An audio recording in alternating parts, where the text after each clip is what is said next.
நம்முடைய பாவங்களை மாத்திரமல்ல, சர்வலோகத்தின் பாவங்களையும் நிவர்த்தி செய்கிற பலியாய் இருக்கிறார்.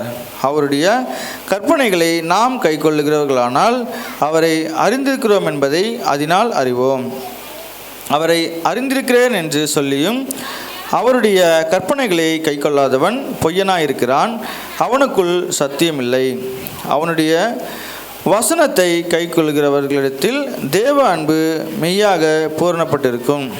நாம் அவருக்குள் இருக்கிறோம் என்பதை அதனாலே அறிகிறோம்.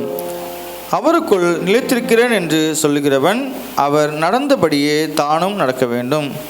சகோதரரே, நான் உங்களுக்கு புதிய கற்பனையை அல்ல, ஆதி முதல் நீங்கள் பெற்றிருக்கிற பழைய கற்பனையை எழுதுகிறேன்.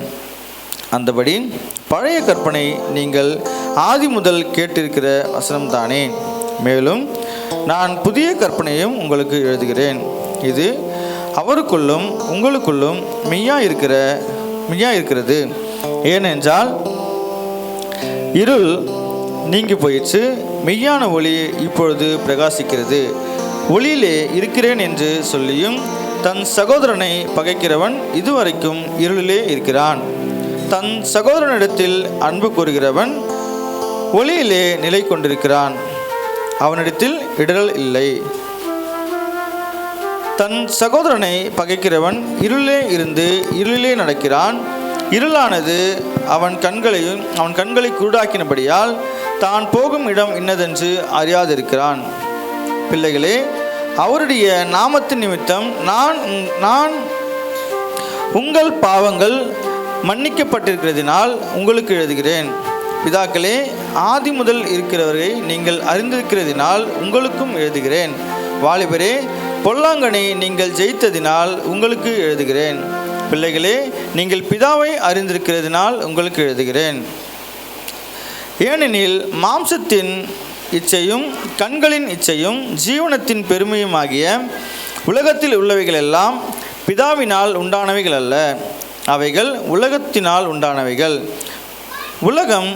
உலகமும் அதன் இச்சையும் ஒழிந்து போம். தேவனுடைய சித்தத்தின்படி செய்கிறவனோ என்றென்றைக்கும் நிலைத்திருப்பான். பிள்ளைகளே, இது கடைசி காலமாக இருக்கிறது.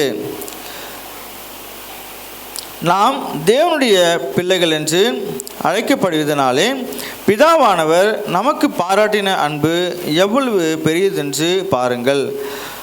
உலகம் அவரை அறியாதபடியினாலே நம்மையும் அறியவில்லை. பிரியமானவர்களே, இப்பொழுது தேவனுடைய பிள்ளைகளாக இருக்கிறோம். இனி எவ்விதமாக இருப்போம் என்று இன்னும் வெளிப்படவில்லை. ஆனாலும் அவர் வெளிப்படும்போது அவர் இருக்கிற வண்ணமாகவே நாம் அவரை தரிசிப்பதினால் அவருக்கு ஒப்பாயிருப்போம் என்று அறிந்திருக்கிறோம். அவர் மேல் இப்படிப்பட்ட நம்பிக்கை வைத்திருக்கிறவனவனும் அவர் சுத்தமுள்ளவராக இருக்கிறது போல தன்னையும் சுத்திகரித்து கொள்ளுகிறான். பாவம் செய்கிற எவனும் நியாயப்பிரமாணத்தை மீறுகிறான், நியாயப்பிரமாணத்தை மீறுகிறதே பாவம். அவர் நம்முடைய பாவங்களை சுமந்து தீர்க்க வெளிப்பட்டார் என்று அறிவீர்கள். அவரிடத்தில் பாவமில்லை. அவரில் நிலைத்திருக்கிற எவனும் பாவம் செய்கிறதில்லை. பாவம் செய்கிற எவனும் அவரை காணவும் இல்லை, அவரை அறியவும் இல்லை.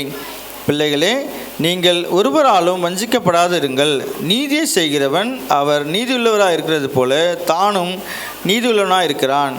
பாவம் செய்கிறவன் பிசாசினால் உண்டாயிருக்கிறான், ஏனெனில் பிசாசானவன் ஆதி முதல் பாவம் செய்கிறான். பிசாசினுடைய கிரியைகளை அழிக்கும்படிக்கு தேவனுடைய குமாரன் வெளிப்பட்டார். தேவனால் பிறந்த எவனும் பாவம் செய்யான், ஏனெனில் அவருடைய வித்து அவனுக்குள் தரித்திருக்கிறது. அவன் தேவனால் பிறந்தபடியினால் பாவம் செய்ய மாட்டான்.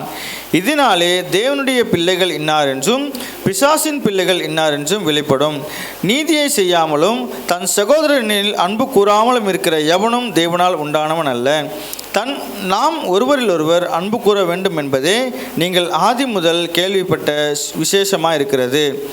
பொல்லாங்கனாய் உண்டாயிருந்து சகோதரனை கொலை செய்து காயினை போல இருக்க வேண்டாம்.